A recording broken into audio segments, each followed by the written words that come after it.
What's going on, YouTube? How you guys and gals doing? Welcome back to the channel. Luxury Low Nick here, and today I'm going to do a special little update.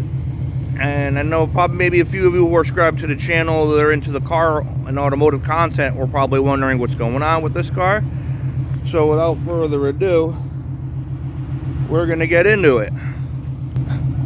This, for any newcomers to the channel or those who might not know, this is my 1982 Chevy Malibu Classic wagon. It's powered by a 305 G-code V8, which is the motor that comes in the SS Monte Carlo stock. It has the SS Monte Carlo transmission, and now the rear differential is fixed. It's another 7 1/4 or 7 1/2 rear, whatever 10 bolt they are, 10 bolt rear. But this has a 373 ratio. This rear was out of an El Camino with a 4-speed manual. So I'd imagine it's probably what, I'm not too familiar about the SS Monte Carlos of the 80s G-body era, but I would imagine that rear would be equivalent to what came in that. I'm not 100% sure. But the car is still running and driving good. It's I got an issue now I got to fix with the these tires that came on these 15x8 American racing wheels. These are old school. The center caps pop off and you can access the lug nuts. These tires are 235/70 15s, and they're too big for the front. They're perfect for the back, but I'm gonna get all these tires have to get replaced anyway because they're extremely dry rotted and bad. So I bought these white walls here. I'll show you.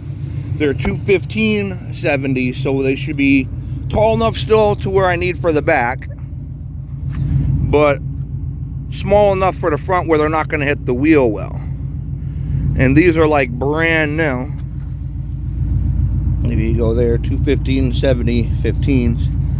They got plenty of good tread on them. So these will go perfectly on those 15x8 wheels. These wheels were on a Corvette, but they fit perfectly on here. Same bolt pattern, 70s era Corvette. I have not got some of the other parts yet. I still need to for it, but I can get that over the winter. So where it's at now, the rear end's fixed. It is dry. I could drive it. I have been driving it here and there, but not too much because of the taller tires on the front. The tires are too tall to hit that wheel well. I gotta get smaller ones because they rub here when I turn, as you can see, and they hit my trim here. So I'll be working on that, getting those tires eventually put on, probably next year, because I'm not driving this thing through the winter, so I want to save it. But I'll pop the hood, show you the motor and all that. Haven't done much else.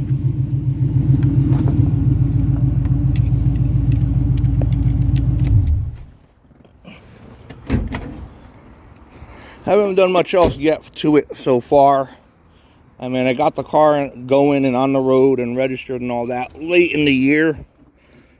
So it's been the early beginnings of the project. Like I said, it's a 305 G-code motor, what you would see in the El Camino. Got the GM Performance intake, Holley 600 or 650 carb, hooker headers, long tubes, into a 2-inch from the header collectors to the mufflers is 2-inch. The mufflers are 2 1/4 inch. They're thrush 2-chamber weld mufflers, which are a cheaper equivalent to the Flowmasters. But I still got a few more things to do on this. I gotta get the heater hoses situated, where they're gonna go. Or I might just leave it and not run heater core anyway, because I'm not gonna drive this in the winter. So I got to get a new coolant bottle. I got to get a few other little things. this bracket, since I'm not running this was just another, I think another GM product, but I'm gonna lop this off right here because I'm not running whatever that is up that goes up there. But I still have my power steering, my alternator, my water pump, and that's pretty much all I'm gonna need or reuse on this thing. That was probably for pollution control or something, for all I know. But I'll end up cutting that off so it's more uniform. It looks a little better. And yeah, I'm gonna eventually finish the exhaust on the car. I do have, as I said, there's the 2-inch up to the thrush 2 chamber, and that's it. They're not even dumped, or nothing's there. I have tailpipes for it in the house. I'm going to be eventually getting installed and put on. The tires, like I said, these tires are shot. I'm going to be replacing those with the white walls. I do have to get another door for it for this side. It's got some rot, but that's easy stuff. The body work I could do little by little down the, like, at a time. Get the bumper fillers, I gotta find those, but, and I still have to get all the ignition, the key cylinders, the ignition, and new ones for the doors, because I never got keys for this car when I bought it. The guy lost the keys, but it's definitely a cool car. I have a lot of fun cruising it around. Me and my G-Body boys. Check us out. Facebook. I don't know if we're on Instagram. G-Body or Nobody, Connecticut. The Connecticut chapter. Or the Connecticut version of that, I guess you could say. But, yeah. But, that'll be that. If down the road, for whatever reason, these white walls are too small for the back, what I will be doing, the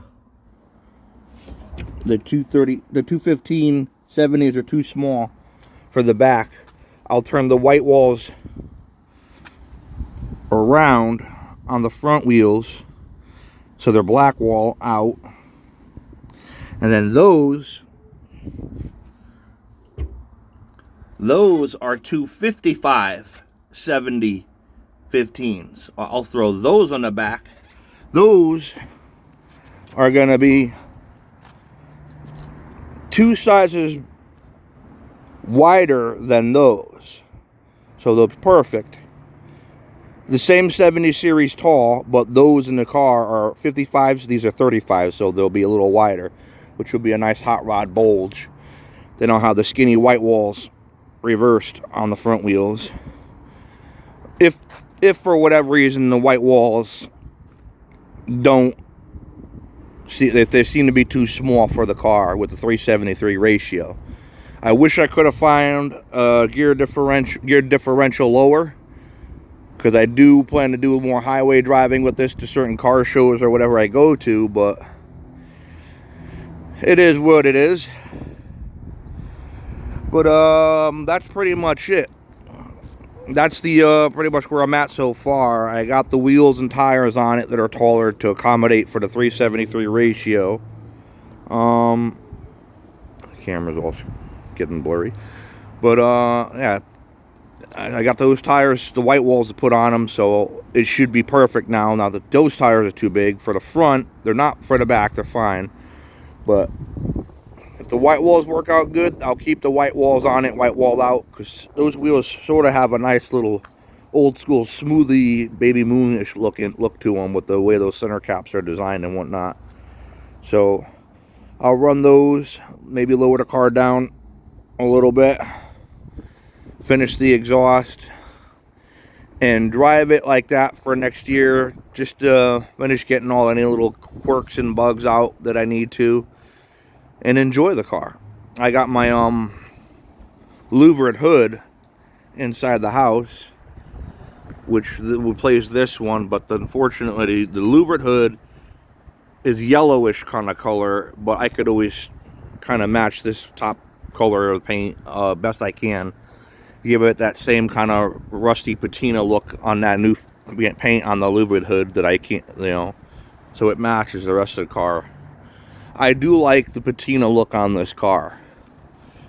It's cool. I had another car in the past with the perfect patina look to it, but it was so far gone rusty, and the motor was locked up, and it would have cost me more money than it was worth to get that car back on the road. So this is my redemption, and I love this car.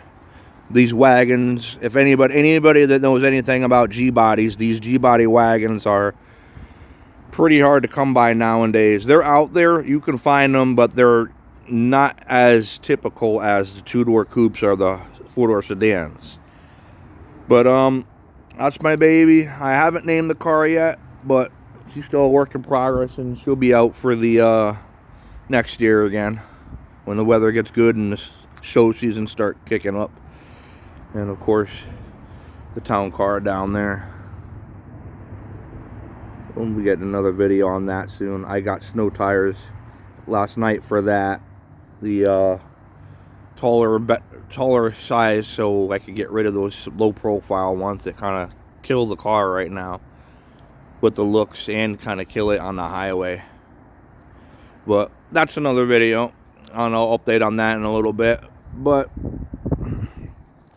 there's the wagon. Thanks for watching, and like, subscribe, whatever, and we'll catch you on the next one. Take it easy, peeps.